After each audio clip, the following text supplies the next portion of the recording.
এখন একটি গুরুত্বপূর্ণ বিষয় স্ট্রাকচার ফাংশন রিলেশনশিপ সম্পর্কে কথা বলবো। বুট ওয়ানের কার্ড 1 থেকে 20 এর সমাধান এই ভিডিওতে দেওয়ার চেষ্টা করব।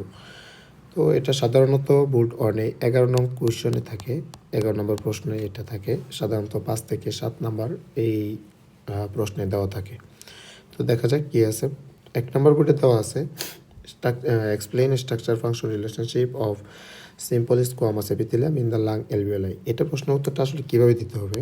বলতে হবে যে আসলে সিম্পল স্কোয়ামাস এপিথেলিয়ামটা প্রয়োজন পড়ে যেখানে অ্যাবজর্পশন, সিক্রেশন, আয়নিক ট্রান্সপোর্ট এবং এক্সচেঞ্জের প্রয়োজন হয় by the process of diffusion. ডিফিউশনের মাধ্যমে যেখানে যেখানে অ্যাবজর্পশন, সিক্রেশন, আয়নিক ট্রান্সপোর্ট এবং এক্সচেঞ্জ ডিফিউশনের মাধ্যমে প্রয়োজন হয় সেখানে সাধারণত সিম্পল স্কোয়ামাস এপিথেলিয়ামটা প্রয়োজন হয়। যেহেতু লাং একটা গ্যাসিয়াস এক্সচেঞ্জের একটা অর্গান, সেখানে ডিফিউশনের প্রয়োজন হয় এবং ডিফিউশনের মাধ্যমে অক্সিজেন এবং কার্বন ডাই অক্সাইডের এক্সচেঞ্জের প্রয়োজন পড়ে এবং বিভিন্ন ধরনের সিক্রেশনের প্রয়োজন হয়। আমরা জানি সারফেক্টেন্ট সিক্রেশন করে। তো সেক্ষেত্রে আমাদের এই লাংসে সেই জন্য আমাদের সিম্পল স্কোয়ামাস এপিথেলিয়ামটা প্রয়োজন হয়। এটা যদি বাংলায় এতটুকু বলে দিতে পারেন তাহলেও চলবে, অথবা আপনি যদি টিচার যদি ইংরেজি শুনতে চায় তাহলে সেখান থেকে একটু দেখে দেখে রিডিং দিয়ে নেবেন। 2 নম্বর প্রশ্ন যেটা দেওয়া আছে pseudo stratified ciliated columnar epithelium the paranasal air sinus. অর্থাৎ প্যারানেজাল এয়ার সাইনাসে সাধারণত pseudo stratified ciliated columnar epithelium কেন প্রয়োজন হয় এটা বলতে হবে। প্রথমে বলতে হবে স্ট্রাকচারটা কেমন। স্ট্রাকচারটা হলো সিউডো স্ট্রেটিফাইড কলামনার এপিথেলিয়াম সেটা হলো একটা বেসমেন্ট মেমব্রেন। এখানে একটা লেয়ার থাকবে এবং সেলগুলো, কলামনার সেলগুলোর এক এক রকম শেপ থাকবে। এরকমভাবে এক একটা সেলের এক একটা শেপ থাকবে এবং নিউক্লিয়াসটা মাল্টিপল পজিশনে থাকবে, এক এক জায়গায় পজিশনে থাকবে, বিভিন্ন পজিশনে থাকবে। এবং এই জন্য দেখা যাইতেছে মনে হইতেছে এখানে 2টা লেয়ার আছে, এখানেও দেখতে মনে হইতেছে তাই মনে হচ্ছে এখানে 2টি সেলের লেয়ার আছে। আসলে 2টি মনে হলেও এখানে একটি সেলের লেয়ার আছে, সেই জন্য এটা হলো সিউডো স্ট্রেটিফাইড। সিলেটেড মানে এখানে সিলিয়া থাকে, সিলিয়া যুক্ত থাকে এবং এর ফাংশন হলো, এটা হলো স্ট্রাকচার এবং ফাংশন হলো যে এটা বিভিন্ন ধরনের ডাস্ট পার্টিকেল যেটা আছে, ধুলাবালু, ময়লা, এগুলো সাধারণত এই সিলিয়ার মাধ্যমে বাইরে বের করে দেয়। এটা হলো আপনার ফাংশন। এবং রিলেশনশিপ মানে কি, এটা কোথায় প্রয়োজন? এটা হচ্ছে প্যারানেজাল এয়ার সাইনাসে প্রয়োজন, কারণ আমরা যে সকল বালু ধুলা নেই সেগুলো এখান থেকে বের করা প্রয়োজন, সেই জন্য আমাদের সিলিয়া প্রয়োজন এবং সিউডো স্ট্রেটিফাইড কলামনার সেলও প্রয়োজন।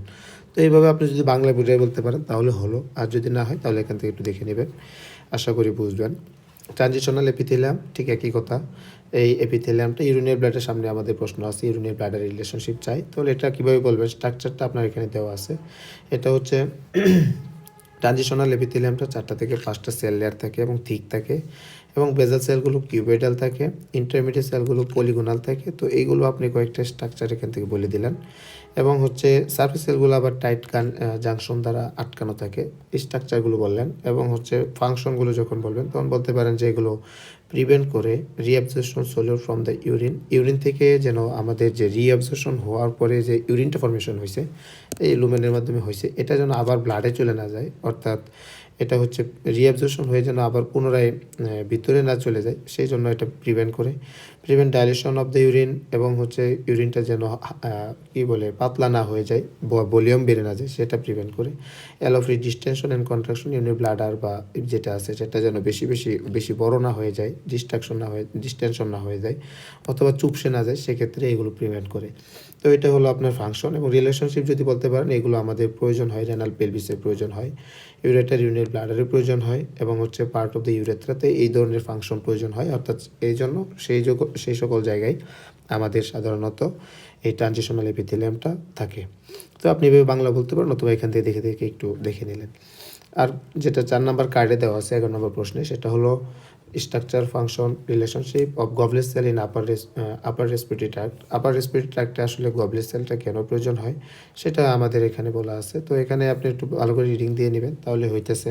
এটা সাধারণত আমাদের একটা অন্যতম গবলেট সেলের ফাংশন অন্যতম হলো সিক্রেশন করে। The mucus secretion of the goblet cell is manufactured by the rough surface endoplasmic reticulum stored and exerted by the smooth surface vesicle of the Golgi apparatus. অর্থাৎ একটা গবলেট সেলের অন্যতম function হলো যে আসলে মিউকাস সিক্রেশন করে, আর এটার function হলো লুব্রিকেশন, অর্থাৎ পিচ্ছিলটাকে প্রোটেকশন অফ দ্য এপিথেলিয়ামকে প্রোটেকশন দেয়, of the digestive and respiratory tract. And respiratory ট্র্যাক্টে একটা ঘর্ষণ হয় এবং আপনারা জানেন যে ডাইজেস্টিভ যে পার্টগুলো আছে অর্থাৎ স্মল ইন্টেস্টাইন, লার্জ ইন্টেস্টাইন অথবা স্টোমাকও আপনি বলতে পারেন।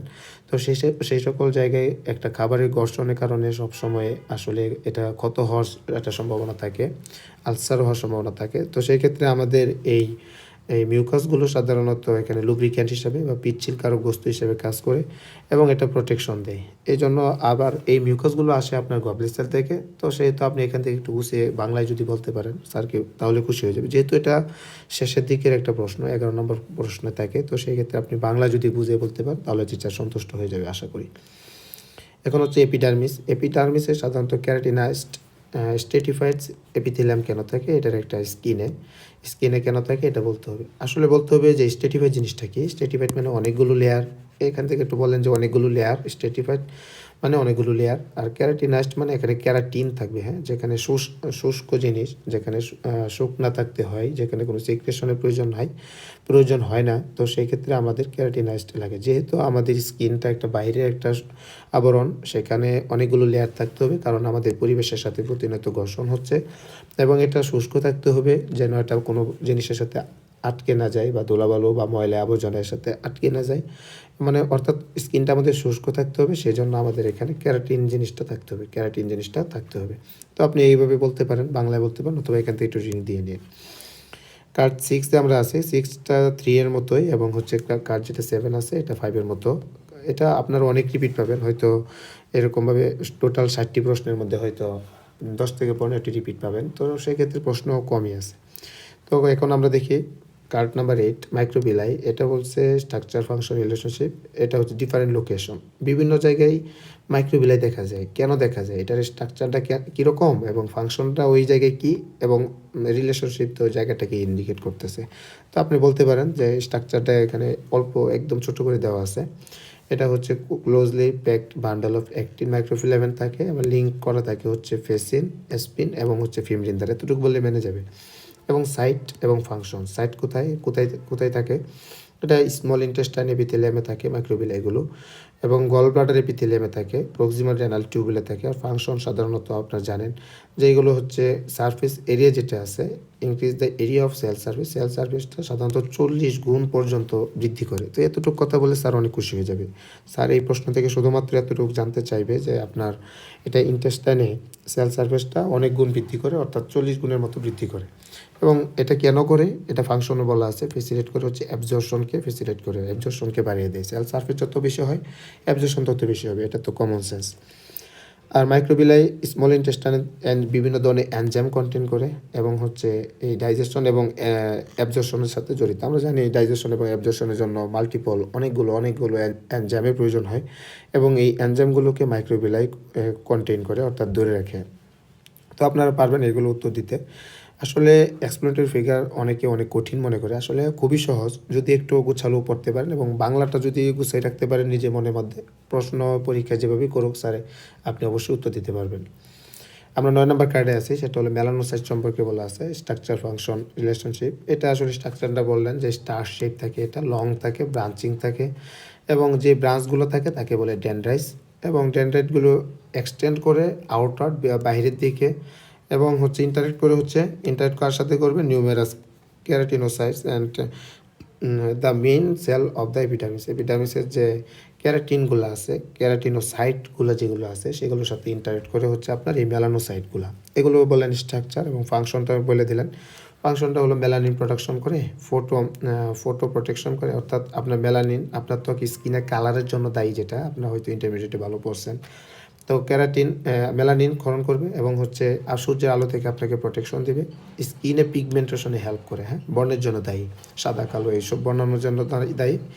এবং হচ্ছে এটা বর্ণের জন্য দায়ী হচ্ছে মেলানিন। আর মেলানিন ক্ষরণ করে তো আপনার এই সাধারণত মেলানোসাইট। এতটুকু বলতে পারছেন। এবং এখানে রিলেশনশিপ যেটা, অর্থাৎ এটা কোথায় থাকবে, এটাই থাকতে হবে স্কিন। রিলেশনশিপ হচ্ছে স্কিন, যেহেতু স্কিনে ফটো থেকে বাঁচার জন্য স্কিন সাধারণত আলো থেকে বাঁচতে হয় এবং এখানেই সাধারণত মেলানিন ক্ষরণ করার প্রয়োজন হয়, অর্থাৎ পিগমেন্টের প্রয়োজন হয়। তো এগুলো একটু গুছিয়ে বলবেন, এখানে ভালোই গুছিয়ে রাখছি, আপনি এখান থেকে একটু পড়ে নেবেন ভালো করে, ইনশাল্লাহ ভালো হবে। সিলিয়া বলছে যে justify presence of cilia in different location in your body. Cilia বিভিন্ন জায়গায় থাকে, এটা আগেও কথা বলে আসছি যে প্যারানেজাল সাইনাসে ছিল। তাই আসলে কেন থাকে আমরা একটু যদি বলি, তো বলছে যে সিলিয়াকটা বিভিন্ন জায়গায় থাকে, কেন থাকে? তো আমি একটা বললাম যে রেসপিরেটরি ট্র্যাক্টে থাকে, রেসপিরেটরি ট্র্যাক্টের এপিথেলিয়ামে থাকে। কেন থাকে? To help in expelling dust particle. এই তো রেসপিরেটরি ট্র্যাক্টে থাকে হচ্ছে আপনার এক্সপেল করতে, বের করার জন্য কি আছে, ডাস্ট পার্টিকেল যেগুলো আছে এগুলো মিউকাসের মাধ্যমে বাইরে বের করার জন্য থাকে। অথবা ইউটেরাইন টিউব এপিথেলিয়ামেও থাকে। হ্যাঁ, এই যে ইউটেরাইন টিউব, এটা রিপিট হয়ে গেছে। ইউটেরাইন টিউব এপিথেলিয়ামে থাকে কিসের জন্য থাকে? Move the fertilised or unfertilised ovum towards the uterus. অর্থাৎ এই যে ওভামগুলো যে আসে, এগুলো ফার্টিলাইজড হোক অথবা আনফার্টিলাইজড, এগুলোকে ইউটেরাসের দিকে নিয়ে যেতে খুবই গুরুত্বপূর্ণ একটা প্রজননের জন্য একটা খুবই গুরুত্বপূর্ণ একটি ধাপ, যেটা হচ্ছে ওভামটা ইউটেরাসের ভিতরে নিয়ে যায়। তো সেখানেও আমাদের এই সিলিয়াটা থাকে, উপস্থিত থাকে এবং ইউটেরাসে নিতে সাহায্য করে। এতটুকু কথা বলে টিচার আপনার প্রতি খুব খুশি হয়ে যাবে এবং আশা করি ফুল মার্ক পেয়ে যাবেন। তো এই কথা, একই কথা বারবার বলছে, নন ক্যারাটিনাইজড স্ট্র্যাটিফাইড এপিথেলিয়াম। নন ক্যারাটিনাইজড অর্থাৎ সেখানে আমাদের জায়গাটা একটু ভিজা রাখতে হবে, অর্থাৎ আপনার এই শুকনা যেখানে জায়গা না, যেখানে বিভিন্ন ধরনের সিক্রেশনের প্রয়োজন হবে, সেই সকল জায়গায় থাকবে নন ক্যারাটিনাইজড। স্ট্র্যাটিফাইড মানে অনেকগুলো লেয়ার থাকবে, অর্থাৎ যেখানে ঘর্ষণ থাকবে। এবং এটাকে কোথায় দিছে? সেটা দিল হচ্ছে ইসোফেগাস। ইসোফেগাস যেহেতু একটা ঘর্ষণের একটা জায়গা, অর্থাৎ খাবারের দিক দিয়ে যায় প্রতিনিয়ত, পেরিস্টালসিস মুভমেন্টের মাধ্যমে এখানে সবসময় ঘর্ষণ হয়। সেই ক্ষেত্রে আপনাদের স্ট্র্যাটিফাইড স্কোয়ামাস স্ট্র্যাটিফাইড এপিথেলিয়ামটা দিতে হবে। নন ক্যারাটিনাইজড কেন? এখানে ইসোফেগাসটা আমাদের সিক্রেশন রাখতে হবে, অর্থাৎ ভিজা রাখতে হবে, পিচ্ছিল রাখতে হবে, মিউকাস সিক্রেশন করতে হবে। সেই ক্ষেত্রে এখানে আমাদের নন ক্যারাটিনাইজড দিতে হবে। তো এতটুকু বাংলা যদি বলতে পারেন তো হইলো, আর না হলে এখান থেকে ট্রেনিং দিয়ে দেখে নেবেন ইনশাল্লাহ। ট্রানজিশনাল এপিথেলিয়াম আমরা 3 নম্বর কার্ডে কথা বলছি, ক্যারাটিনাইজড অ্যান্ড নন ক্যারাটিনাইজড। এটা আমরা কার্ড নাম্বার 5 এবং 11তে বললাম, মাত্র বললাম। তো এটা আমাদের 13 নম্বর হয়ে গেছে। 14 নম্বর যেটা দেওয়া আছে, ল্যাঙ্গারহ্যান্স সেলগুলো সম্পর্কে স্ট্রাকচার বলছে, ফাংশন বলছে, রিলেশনশিপ বলছে। ল্যাঙ্গারহ্যান্স সেলগুলোর স্ট্রাকচার এখানে আপনি বলতে পারেন যে এটা হচ্ছে ডেন্ড্রিটিক সেল। এটা কোথায় কোথায় পাওয়া যায়? এপিডার্মিসে। ক্যারেক্টারাইজড বাই, এটা আপনার রিলেশনশিপে চলে গেছে, এটা রিলেশনশিপ হয়ে গেছে, আলাদা করে আমি দেই নাই, রিলেশনশিপ হয়ে গেছে। হ্যাঁ, তো এটা এপিডার্মিসটা আপনার হচ্ছে রিলেশনশিপ। স্ট্রাকচারটা হলো আপনার স্টার শেপ মরফোলজি, আর লং ড্যান্ড্রেট থাকে, ইউনিক প্রেজেন্ট থাকে, হচ্ছে বারবেক গ্রেনিউল থাকে, এগুলো আপনি বললেন। এবং হচ্ছে আপনার স্ট্রাকচার ফাংশন বললেন যে এটা অ্যান্টিজেন সার্ভিলিয়েন্স অ্যান্ড ক্যাপচার করে, অ্যান্টিজেন প্রসেসিং করে, অ্যান্ড প্রেজেন্টেশন করে, মাইগ্রেশন অ্যান্ড লিভ নোড অ্যাক্টিভেশন করে, ইমিউনো রেগুলেশন করে, অ্যান্ড টলারেন্সে হেল্প করে। তো এটা হলো আপনার ফাংশন এবং রিলেশনশিপ যদি বলতে চান তাহলে হচ্ছে এটা এপিডার্মিসে থাকে। হ্যাঁ, স্কিনের এপিডার্মিসে থাকে।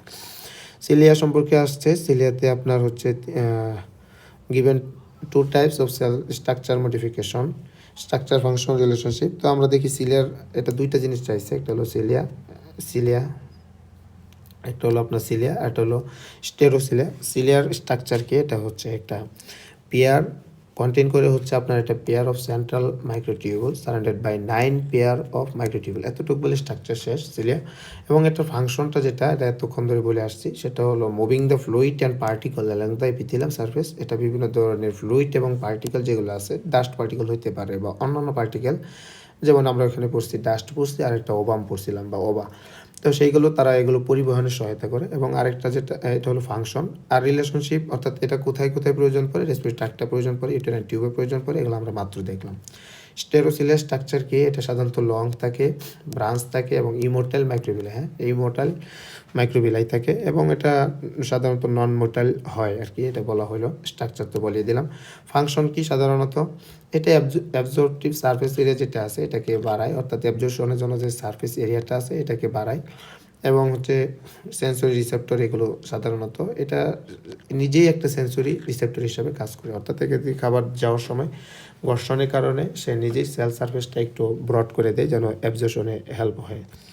আর এটা কোথায় প্রয়োজন হয়? আমরা তো বললাম এটা কোথায় কোথায় প্রয়োজন হয়। বাস ডিফারেন্সের প্রয়োজন হইতেছে, ডাক্টাস এপিডার্মিসের প্রয়োজন হয়, অর্থাৎ রিলেশনশিপটা আপনি এখান থেকে বলে নিলেন। এই গলব্লেড সেল সম্পর্কে একই কথা, আগে গলব্লেড সেল আমাদের এটা এটা আমি তো আবার লিখে দিছি মনে হইতেছে। তো এটা আগে পূর্বে বলছি, গলব্লেড সেল সম্পর্কে আমরা পড়াশোনা মাত্র বললাম যে গলব্লেড সেল আছে আপনার এখানেই তো ছিল গলব্লেড সেল। 4 নম্বরে আমরা এই গলব্লেড সেল সম্পর্কে বলে দিছি। তো এখানে আমরা CMS4 লিখে রাখলাম যে 4 নম্বরে এটা দেওয়া আছে গলব্লেড সেল সম্পর্কে।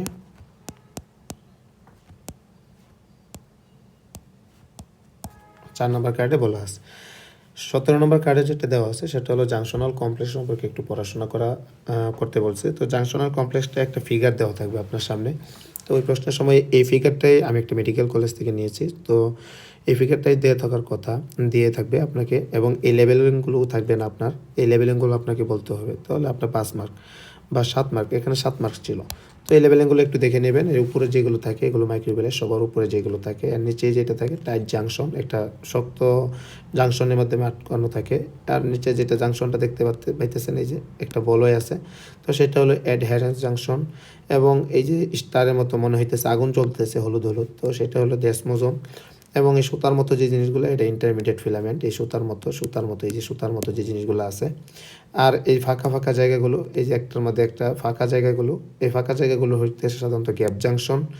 আর হেমিডেসমোজোম হলো আপনার এই যে যেটা বেসমেন্ট মেমব্রেনের সাথে লাগানো থাকে। আর বেজাল ল্যামিনা হলো আপনার এই নিচের অংশটুকু। এতটুকু যদি আপনি বলে দেন স্যার এই জিনিস তাহলে আপনার টোটাল 7 মার্ক পেয়ে যাবেন ইনশাল্লাহ। তো গ্যাপ জাংশন সম্পর্কে এখানে কথা বলছে। স্ট্রাকচার গ্যাপ জাংশনে দেওয়া আছে, একটু দেখে নেবেন। ফাংশনও বলা আছে। আমরা তো মাত্র দেখলাম যে আসলে গ্যাপ জাংশনটা কোথায় থাকতেছে। হ্যাঁ, গ্যাপ জাংশনটা এই যে মাঝখানে এখানে থাকতেছে। এটা সাধারণত যে কোনো জায়গায় পাওয়া যাবে। ল্যাটারাল যে মেমব্রেনটা, এপিথেলিয়াম মেমব্রেনটা আছে সেখানে পাওয়া যায়।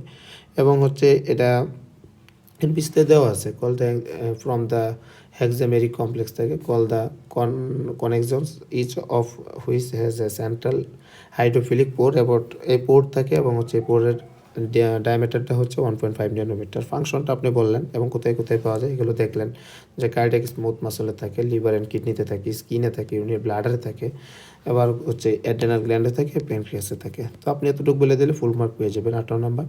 19 নম্বর কার্ড হচ্ছে আপনার 17 নম্বর কার্ডের কপি, এবং 20 নম্বর কার্ড যেটা প্রথমে বলছিলাম, আমরা প্রথমে শুরু করছি structure function relationship of lung alveoli. এগুলো আমাদের টোটাল 20টা কার্ডের সলিউশন, এবং আমাদের পরবর্তী আরও 40টা কার্ডে 2টা ভিডিওর মাধ্যমে আসবে। এটা আমাদের করার উদ্দেশ্য হলো যেন ভিডিওর লেন্থ ছোট থাকে এবং আপনাদের জন্য ভিডিও দেখতে সুবিধা হয়, যেন বোরিং না লাগে। তো সেই পর্যন্ত ভালো থাকেন। আশা করি আপনাদের এই ভিডিওগুলো কাজে লাগবে। যদি এই ভিডিওগুলো শুনে থাকেন বা দেখে থাকেন, আপনারা আপনাদের বন্ধুদের মাঝে শেয়ার করবেন, এবং আমাদের যে ইউটিউব চ্যানেল আছে সে সম্পর্কে বা আমাদের টেলিগ্রাম চ্যানেলে আপনাদের বন্ধুদেরকে সকলকে ইনভাইট করবেন, এবং সকলকেই এই জিনিসগুলো পৌঁছে দেওয়ার ব্যবস্থা করবেন। সকলে ভালো থাকবেন। আপনাদের দীর্ঘায়ু